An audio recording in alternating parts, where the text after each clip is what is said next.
when we start our Saturday morning time together, I have never quite decided whether we'll first meditate or we'll first share Dhamma, but I think today I want to just start by offering some thoughts and some of the things that you've all shared as you've checked in have been very much related to the things I've been thinking about.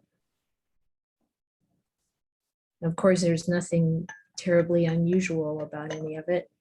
We're all experiencing samsara, the nature of living a human life, and therefore there are many changes, and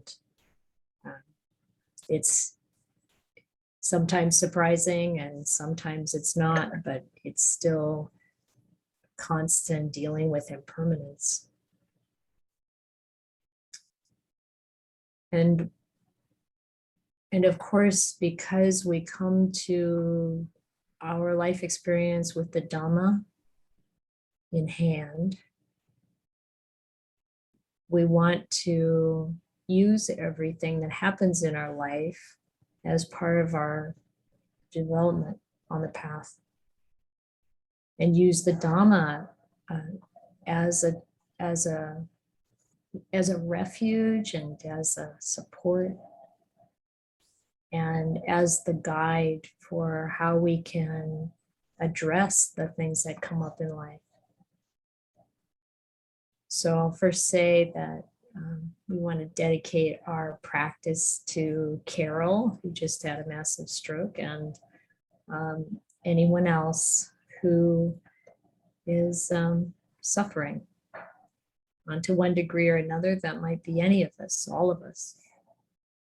So it's a beautiful thing to share the merit of whatever is good in our life and in our practice with those around us, those that we know and those that we don't know.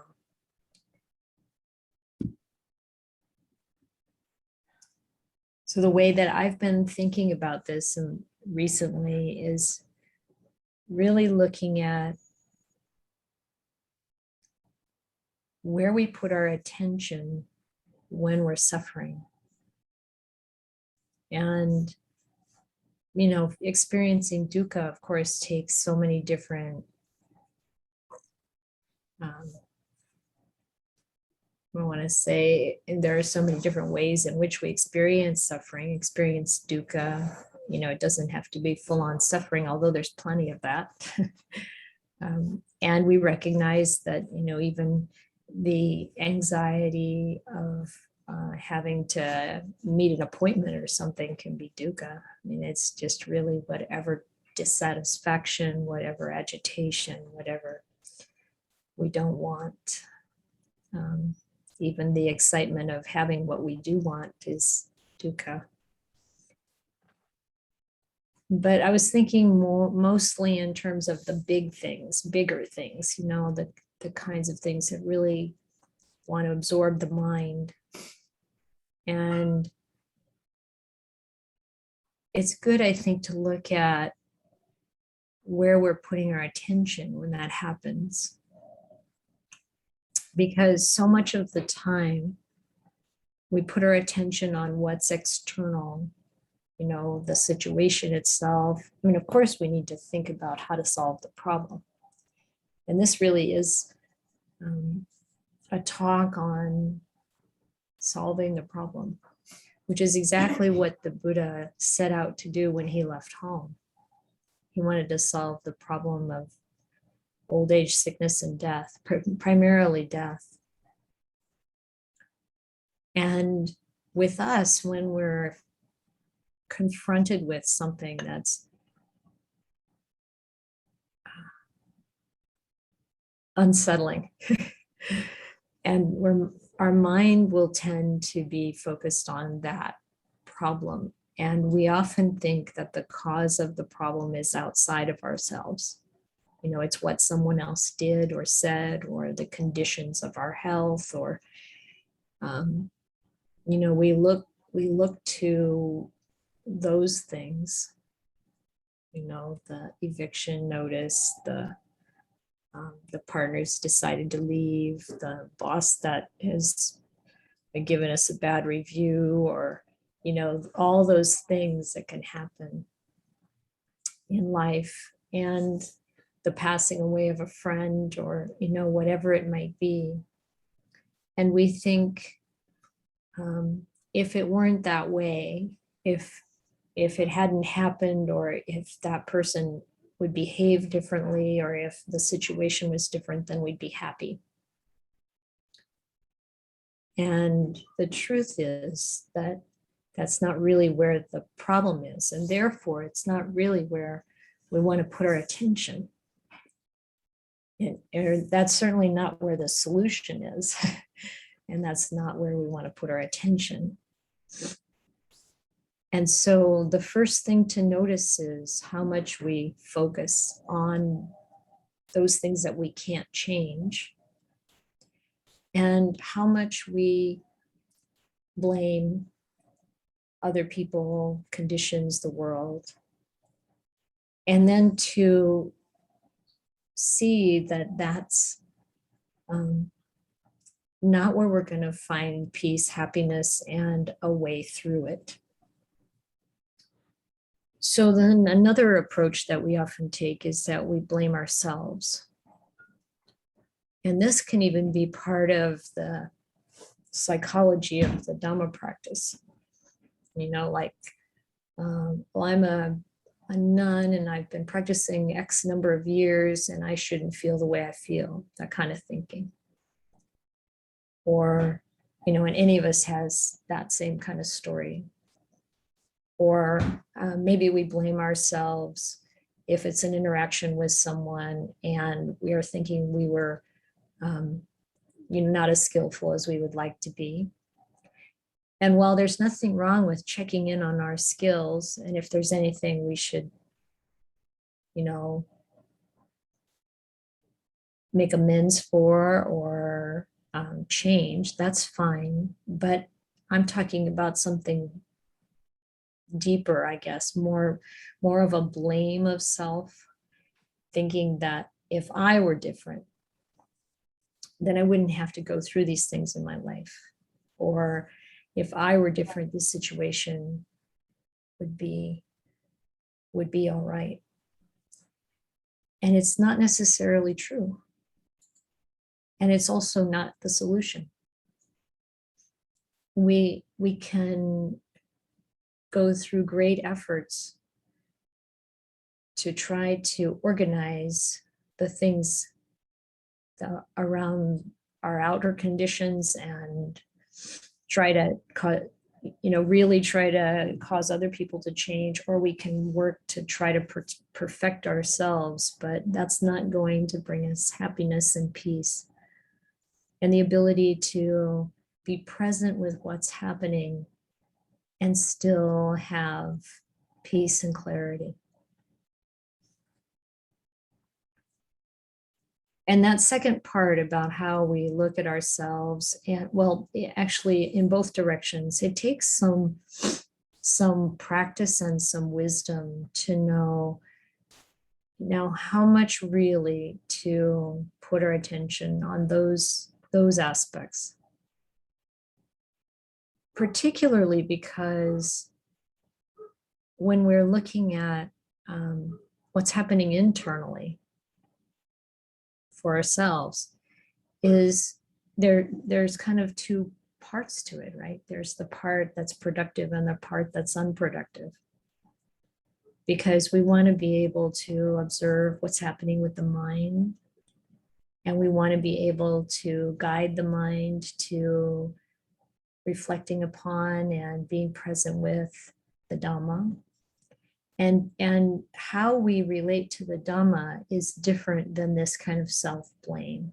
And that's one thing to understand, like, what is it that I'm doing?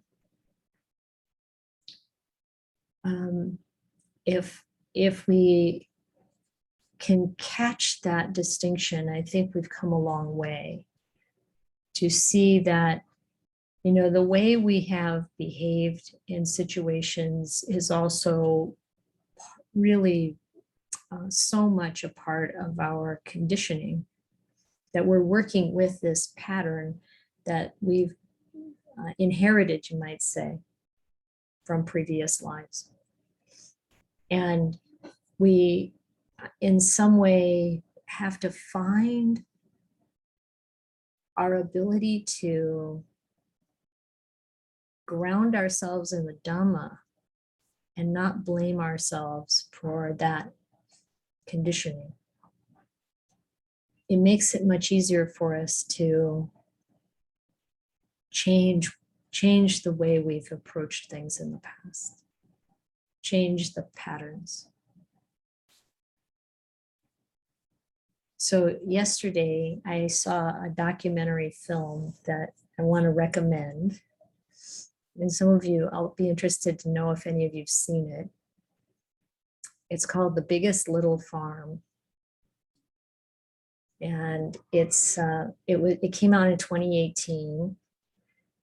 And it's a husband and wife who decide to leave they get evicted actually from their apartment in Santa Monica, California, and they decide to embark on this project of creating a farm that is managed and operated in the old-fashioned style, without using chemicals, without, we're trying to bring the whole of nature into it and have balance.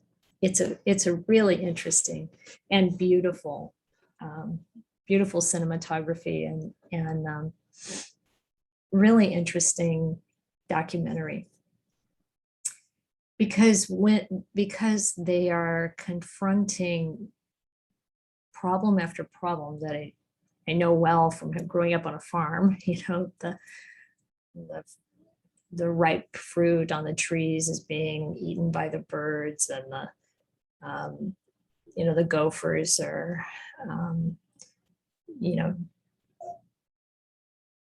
and problems, and nature, insects, eating crops, and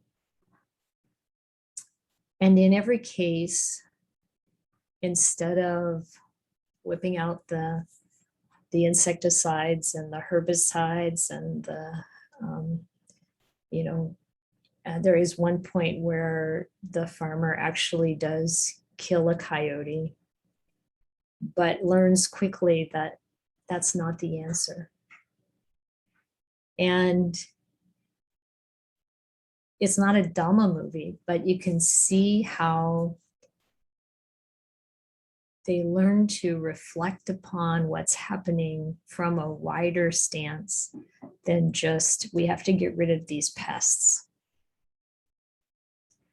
And if we bring the Dhamma to this kind of example, by the way, I think this thing is available on Netflix and Amazon and stuff, and so you can find it if you feel like it.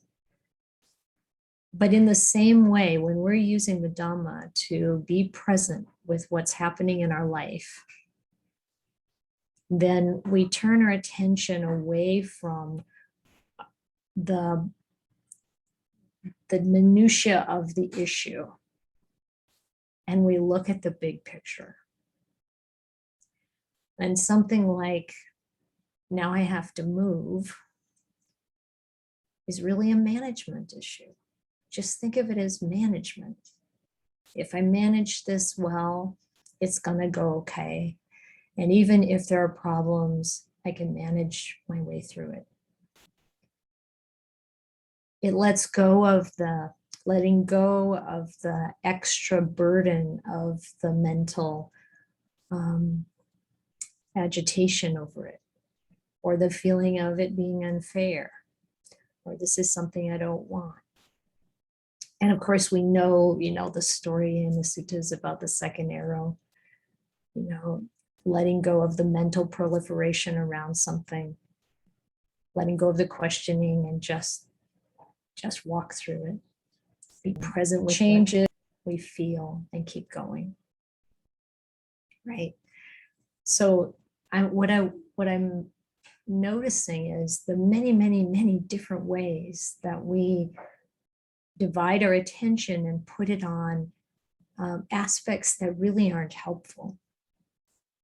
Whereas if we come back to the Dhamma, if we step back and reflect, how does the Dhamma fit here? And what is it that I can do to train my mind? I can use this situation. There are ways in which I can learn about the bigger picture of how things work. And there's so much about what happens to us in human life that really in the end doesn't matter. What matters is our intention, the purity of our heart. Can I choose not to shoot the coyote, not to say that hurtful thing to someone, to not wound myself by being overly critical and self-blaming. And so, of course, in the suttas we see over and over, the noble disciple doesn't get upset about what's going on. They say, I'm not the only one who experiences this. Other people experience this too. If something's happening to the body, this body is such that it's susceptible to this experience. If it's something that's happening externally, a natural disaster, for example, it's like, this is part of living in the human world, or in the world, part of living in samsara. It's not personal.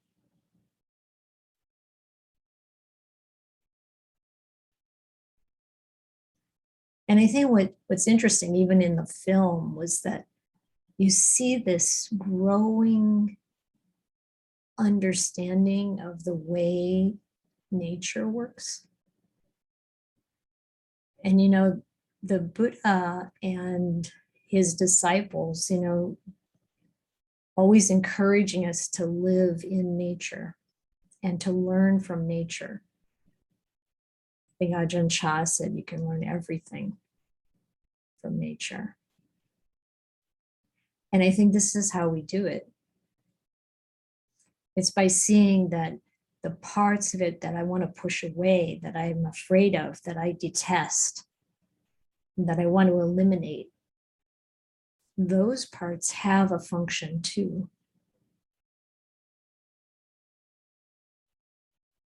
And if I can use those and all of it for my development, for deepening my understanding, my ability to be content. Can we be content in the midst of a big change in our life? And if we aren't, why not? And it's not to be, again, be careful not to turn against yourself, but to love yourself and to open up to the ability to love the whole mess. The Buddha was very clear that we should blame what is blamable and praise what is praiseworthy. And I don't mean the kind of praise and blame of other people, but just knowing what's wholesome and what's not wholesome, and being clear about that. But if we can do that without an emotional charge of liking and disliking, we've come a long way.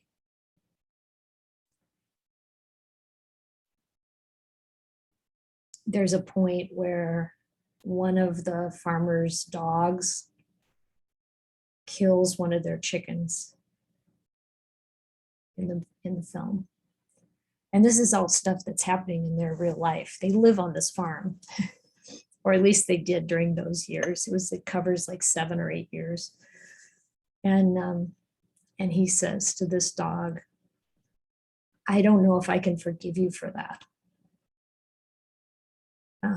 But they keep the dog in a different, the dog has a different job on the farm than being around the chickens after that, and it's like, can we really find a way to help ourselves and the living beings around us to be cohabitate in a way that reduces the harm, if you will. I hope this is making a certain amount of sense. And I think at this point, I'd like to hear what you think.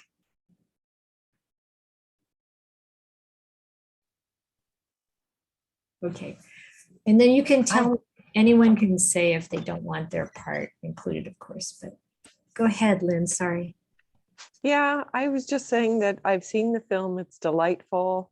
I would recommend it to everyone. And I hadn't thought about it in the Dhamma context. So I wanted to thank you for bringing that up. And I'll probably watch it again with those eyes. Yeah. So yeah. Thank you, Lynn. I do get emails from them. I think their Apricot Lane it comes to mind. So I think they're still going. Farms, yeah. Yeah, I think they just lost a big pig. Oh. That died. Uh-huh. Yeah. Thank you. Yeah, thank you, Lynn. I know they talk about, and I checked it out a little on the web, and they have tours and people can visit. And of course, the idea of the whole project is to show that we can do something different with the earth, because the farmland they started with north of Los Angeles was extremely depleted when they got there. And they're surrounded by monoculture farming.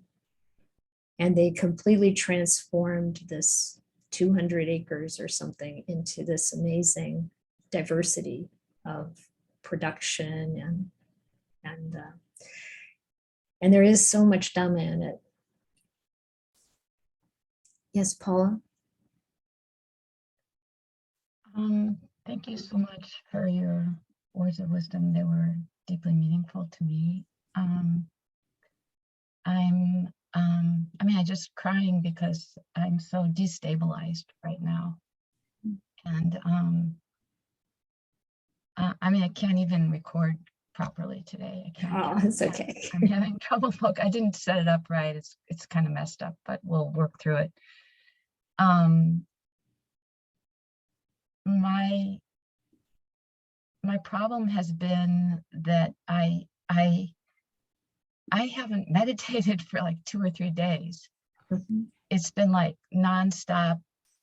It's like working more than 8 hours a day trying to get this problem solved. And it's I understand everything that you're saying. It makes complete sense, but it's like everything slipped away. All the Dhamma that I understood, I just was thrown back into samsara, and I couldn't get up for fresh air. I couldn't. So I don't know how to manage that when you're under so much stress, and I, just that I can't, I'm spending all my time functioning, getting things right for the problem, but yet like it's not right. But you're here now. Because I had to record. You come up for air. And I was given the permission to come, and yeah, I'm glad I'm here, and I was really looking forward to being here, and I do appreciate listening to your talk again. Yeah, and there are a couple of things. I mean, what you're experiencing, what you're describing is important for all of us because it happens to us. where we get overwhelmed. You know, the wave comes and we're underwater. And how do you come up for air? Well, you call your nuns and you talk. And if you have to do that every day, that's okay. And you know, you come to this session and you don't worry about not meditating for 3 days. You just, you know, it's like, okay, my practice right in this moment is to be kind and to do the next thing in front of me. And, you know, I'm happy to talk with you, or either of us would be, I'm sure, about, you know, how can you apply the Dhamma to this in this moment as you're making your way through this. This is a big change, yes. It's a lot of work, oh yes. And it's going to be fine. And, you know, there are ways to make it easier. And I know you already know that the easier part is the actual physical doing of the stuff. The harder part is all of the mental, attitudinal stuff around it. And how do we manage that? It's like, okay, there is that wise part of the mind that I'm going to step back to and be in, while I watch the rest of it go crazy, if that's what it's doing. And to know that that's okay. Watching it is enough, and not reacting in ways that create bad karma. That's a huge gain. Yeah, I already caught myself on that because you know, I have to work this out with my husband, and it's a stressful time, and it's easy to snap at each other and or be snapped at, and to control the harsh speech. It's like, oh God, you know, I did that. Oh, that feels awful. And I don't want to do that again, you know. And I you know, the Dhamma came crashing in, and so some of it's working, but I want it to work a little better. So I'll let the next person talk. Thank you. Thank you, Paula.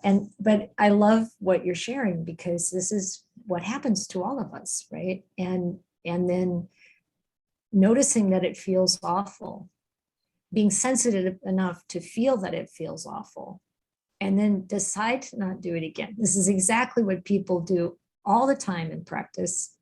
This is exactly what the monastic code is written for. This is exactly what the Buddha said. Yeah, if you see what you're doing wrong and you admit it, then you can go forward and you can make progress. And this is exactly how it works, and it's okay. And that is the practice right now. That's very well said. I'm going to hold on to that. Thank you. You're welcome. Cynthia?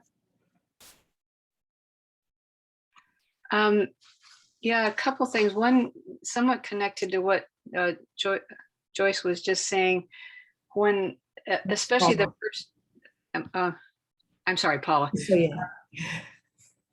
The first few days, like right before my surgery, when I was in all this turmoil about what's going to happen, you know, I'm going to wake up and have no language and and after, and I was having a lot of insomnia, medically induced insomnia, and I couldn't do my regular practice. I mean, I usually do sort of a non-directed, you know, open aware. That just was not happening. But what I spent a lot of time doing was a lot of metta and karuna practice, because it really helped me ground, and it also helped me connect. It reminded me, this is not just me, you know, other people are suffering, other people are struggling. And there was something about that kind of opened it up a little bit and made it easier to hold. And the other thing about where we put our attention is over the last some years. Some years ago, I started like regularly doing 5 reflection chanting, and a chant that I do every day that's about death. And it helped. It helps. It still helps. It's not like over. Just having that kind of focus. And I thought a lot. You often say, it's nothing to be unhappy about, and just that reminder, it's like, this is samsara. It's like, this is happening. It's happening to me. It's happening to other people. And that's just how it is here. And to add the piece on about this is terrible and why is it happening, and where's it going to go, and what's going to be next month, and it's just not useful. And just to have that reminder in my mind of this is the nature of being human. This is the nature of this realm, and I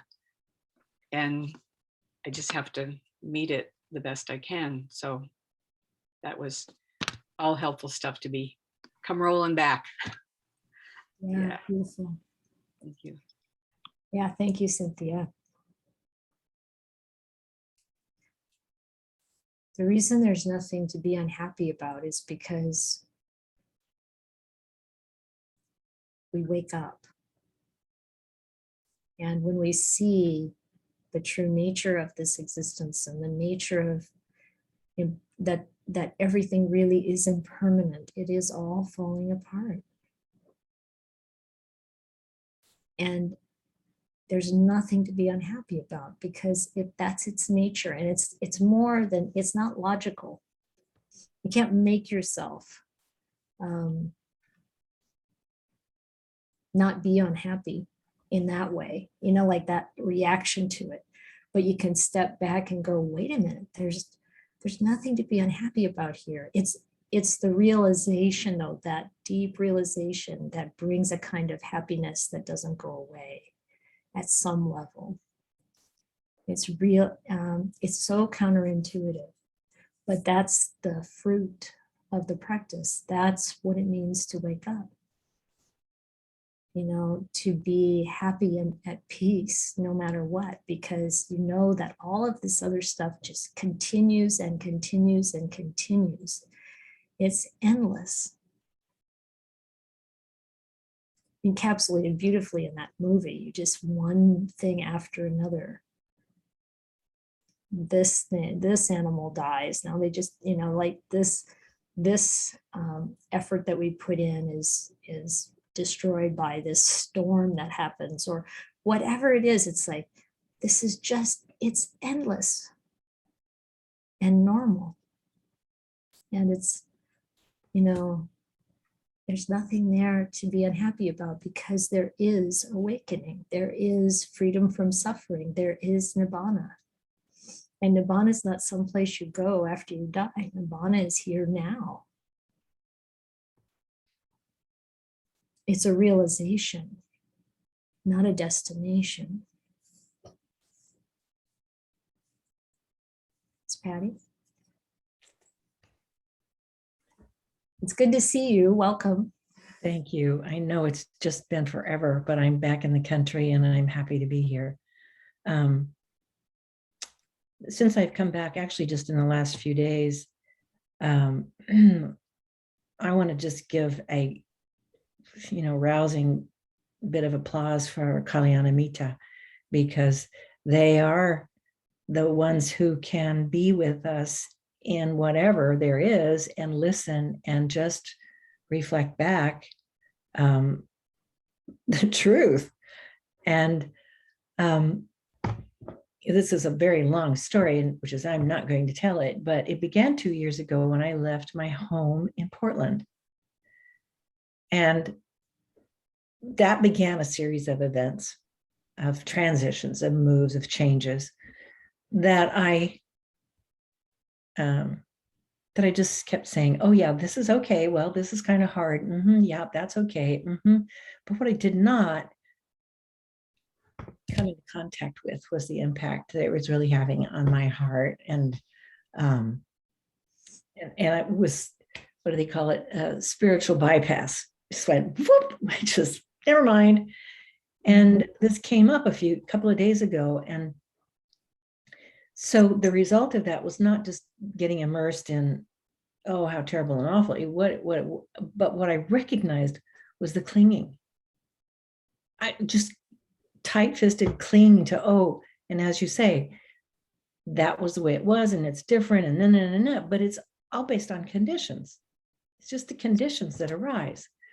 And so fortunately, what I came to see, what I understand from this friend was that, rather than hold on to the, oh, I'll never have this again, it'll never be this way again, even with being on the West Coast and having access to you and the monks and all the other monastics and the retreats and so forth, which I still feel is a great loss, but the recollection, as Ajahn Pasanno used to say, brighten the mind.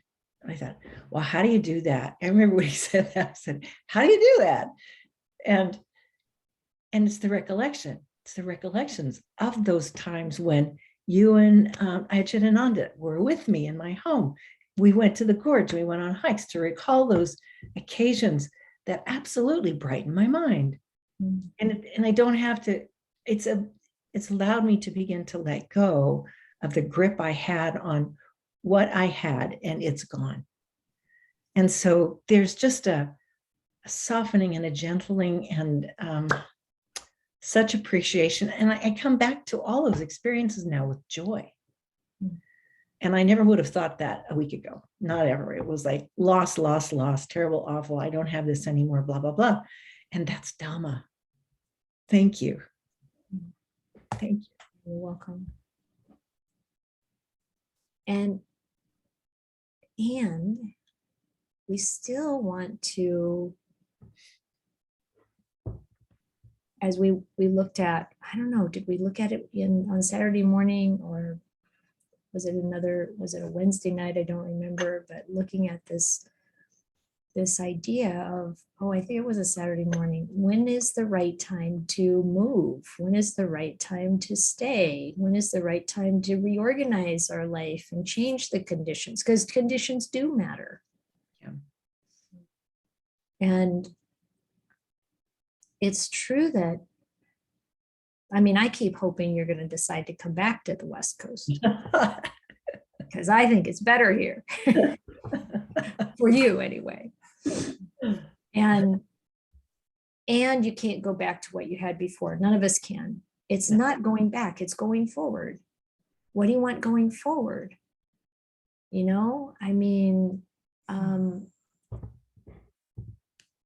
Making the choices, but they have to be made from the place you're standing at now. Where you're like able to really accept the way it is. Right. None of that spiritual bypassing, none of that, like negativity, but just like, okay, this is how this is now. What do I want to do? What can I do now? Not wasting our time and our energy. This life energy is really pretty magical and important stuff. And we have a limited supply. Right. And it's the stuff that helps us awaken, because without it, we can't. So, not wasting it on things that don't matter, like being anxious or regretful. Right. Or blaming or hateful, angry, any of that stuff, going over and over the event that happened that we feel humiliated by, or whatever it is. Not waste our time, not waste our life force on any of that. But how can I come to this moment and do something useful? One of the things I liked about the movie is it starts out with this couple getting married, and the promise was to live a purposeful life together.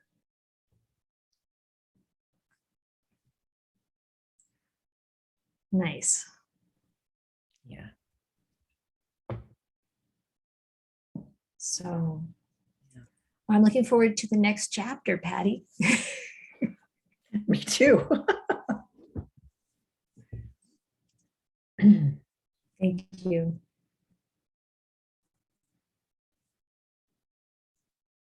Neil.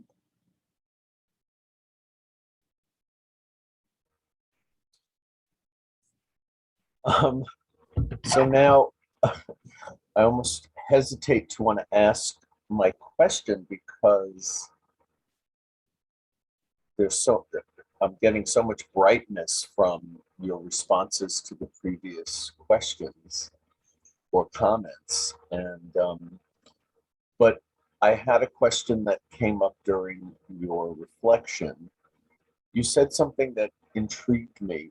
You said the Buddha left home to solve the problem of sickness, aging, and death. And then you said, especially death. And for some reason that made me wonder, is there something in the suttas where the Buddha specifically talks about, and then this is me projecting into it, the fear of death? Yes, I think there is a sutta that we went over at some point somewhere. I think it's in like the Sutta Nipata or someplace. I think, but he does talk about picking up the search because of death. So there is an emphasis on death. And can you say a little about what he says there? I want to go back and look for it. But Okay, well, I don't know if anyone else in the room here remembers exactly what happened there, but the whole idea of, like, how do you find the deathless? And there's a pretty commonly looked at sutta where when he talks about the noble search. That's in Majjhima 26. And he says, why do I want to accumulate all of these things that are dying, that are going to die, when I'm myself, I'm going to die? I'm subject to death.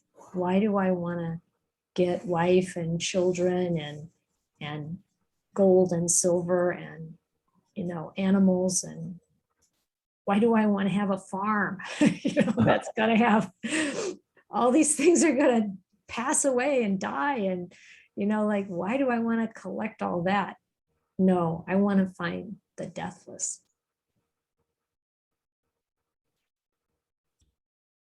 but I don't, maybe this might be something for a private conversation someday. So I don't think I'll pursue it any further at the moment, but I will look at Majjhima Nikaya 26 and I'll search through the Sutta Nipata for something. So thank you. You're welcome.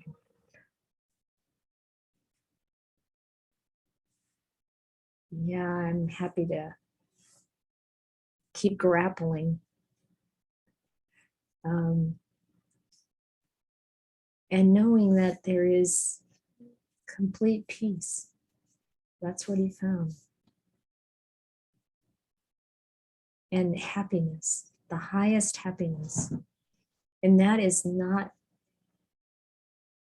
something we can bring into existence through imagining or intellectual figuring it out. It's something that comes through direct experience, direct knowledge, immediate knowledge. And for that, we need to meditate. So let's do some. So make yourselves comfortable.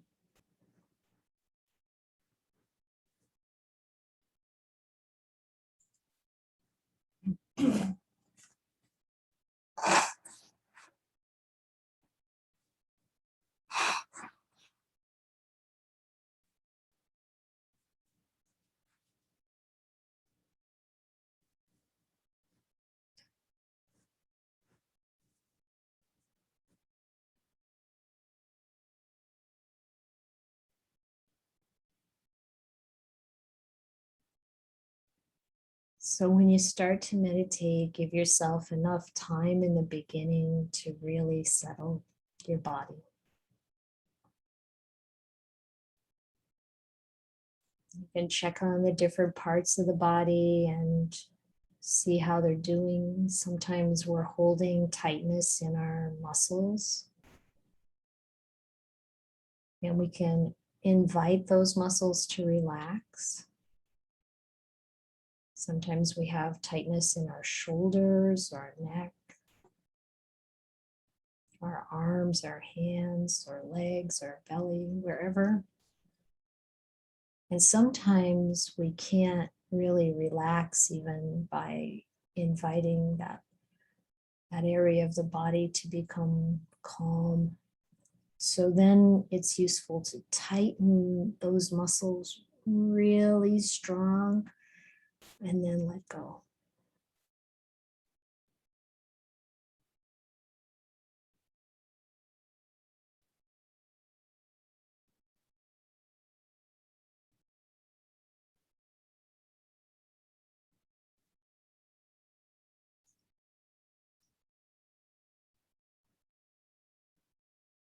And if you're holding tightness, say in your arms and hands, if you tighten one side first really strong and then let go, you can feel the difference between that side and the other side.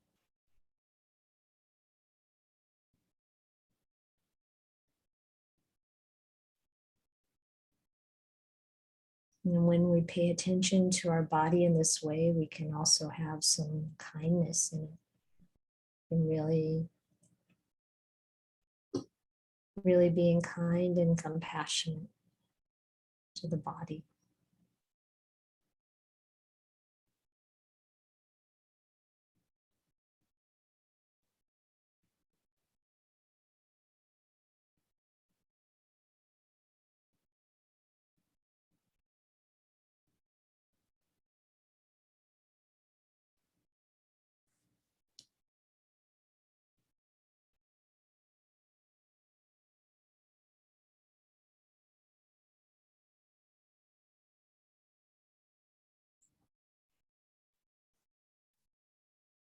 And after we've had some time to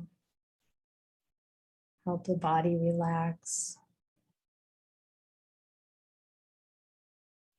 and we tune into our breathing and establish mindfulness.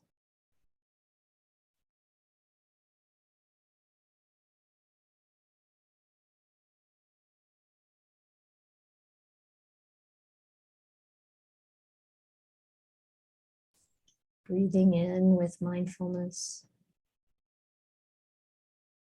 and breathing out with mindfulness. And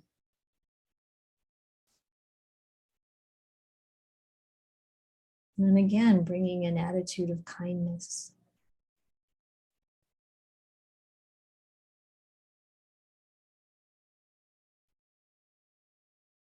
Appreciation for what's working. The body can sit here. How wonderful. The mind is able to put attention on our breath.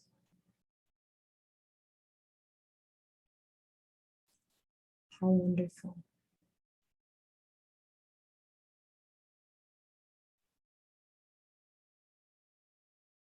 You can feel sensations in the body.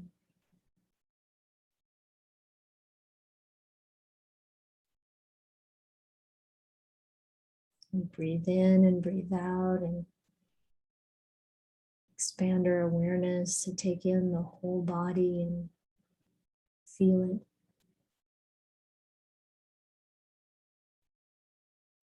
Feel the experience of breathing in. Feel what it feels like to breathe out.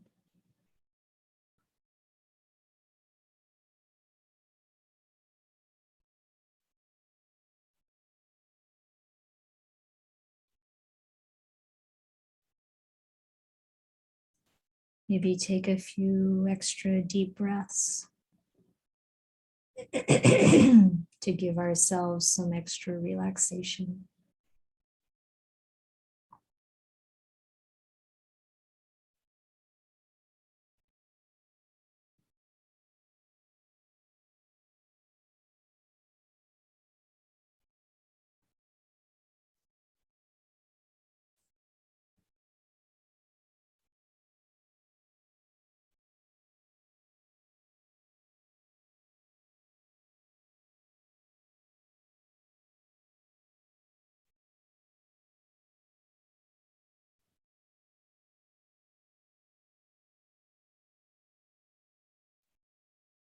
And we notice the mind.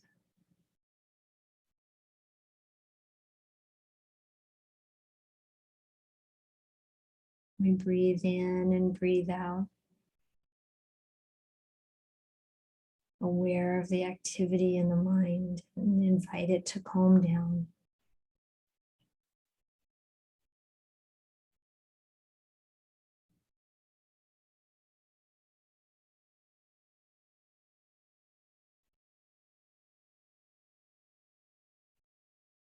And whether the mind becomes calm right away or it takes some time, we're resting in the awareness and the mindfulness, observing, detached, not judging it, not worrying about it.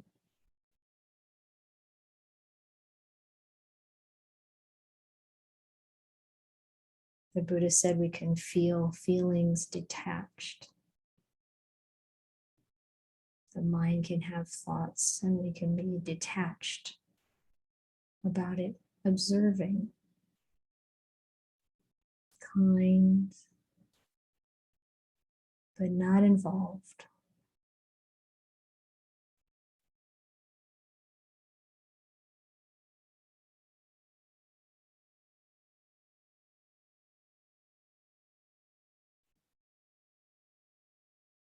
Caring, but not involved.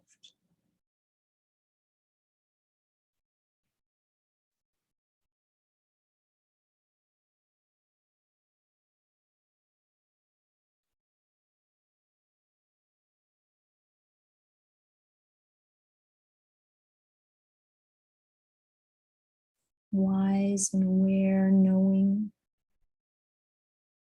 but not involved.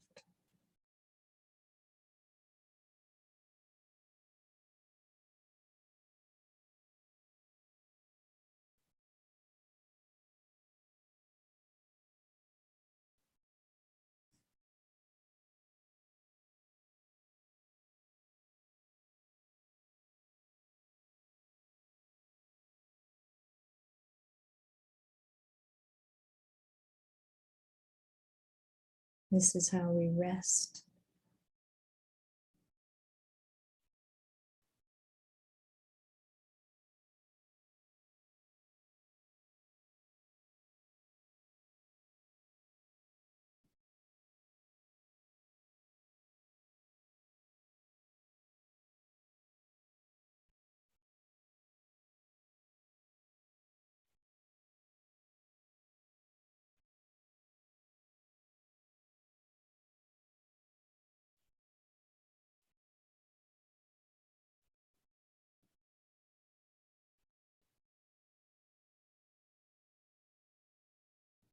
This is how we become happy and at ease.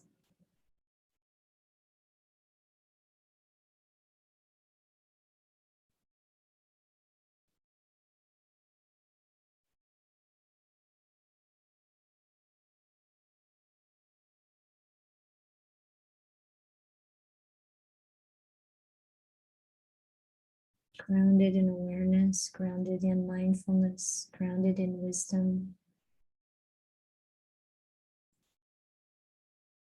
Everything else begins to fade into the background.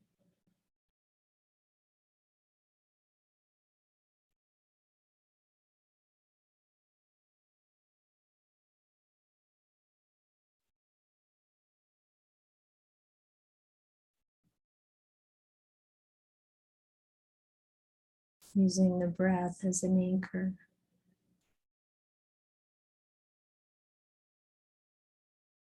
Holding us steady, calm,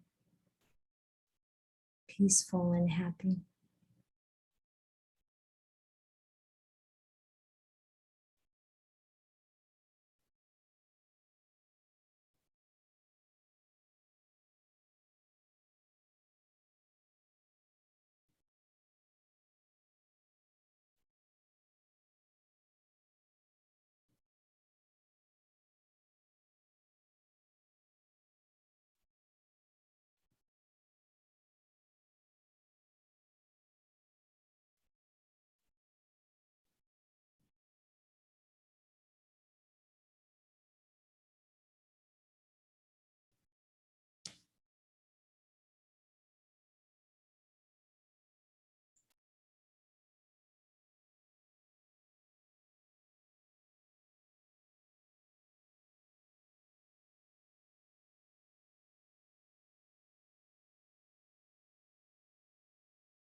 When you notice the mind getting caught up in the minutia, just bring it back to that basis of awareness, mindfulness, wisdom, and happiness, kindness. You can manage the minutia later if necessary. But for now, just observing and letting go.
I should say, Neil, that I think in the Noble Search in Majjhima Nikaya 26, the Buddha probably talks about old age, sickness, and death, all three. So that's not the spot probably that he calls out death particularly, but I'll take a look and try to send you a reference. Yeah.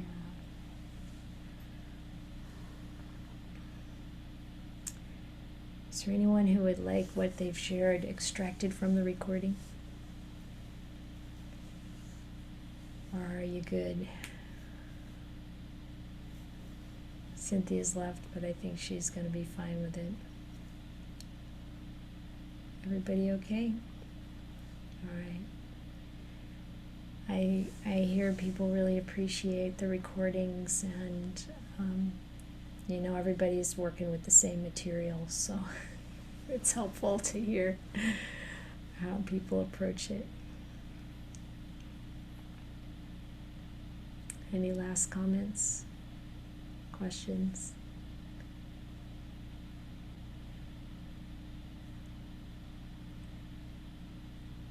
Yes, Linda?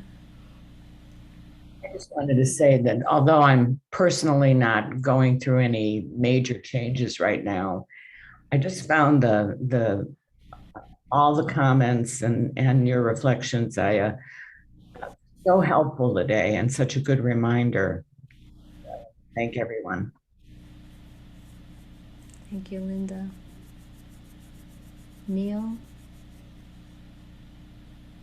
Yeah, I just wanted to say that during the guided meditation, I really appreciated, I had to get up and write it down, that he used the phrase detached, wise and caring, but not involved. And to me, I mean, for me, equanimity is the most important of the Brahma Viharas, because from living in equanimity, I think the other three just come automatically. That's just my opinion. And I thought it seemed like a perfect definition for me of equanimity. Detached, wise and caring, but not involved. And I just wanted to share that. Thank you. Thank you, Neil. Okay, friends. Know that it's possible to call your nuns even from around the world. There's WhatsApp, there's Messenger, there's like 80 ways probably to do that without any real big expense. And we really appreciate the depth and sincerity of your practice. Isn't that a Paul Simon song, 80 Ways to Call Your Ayahs? If it isn't, it should be. Okay, take care, everyone. Onward. Thank you, Aya. Yes, you're welcome. Sumeda.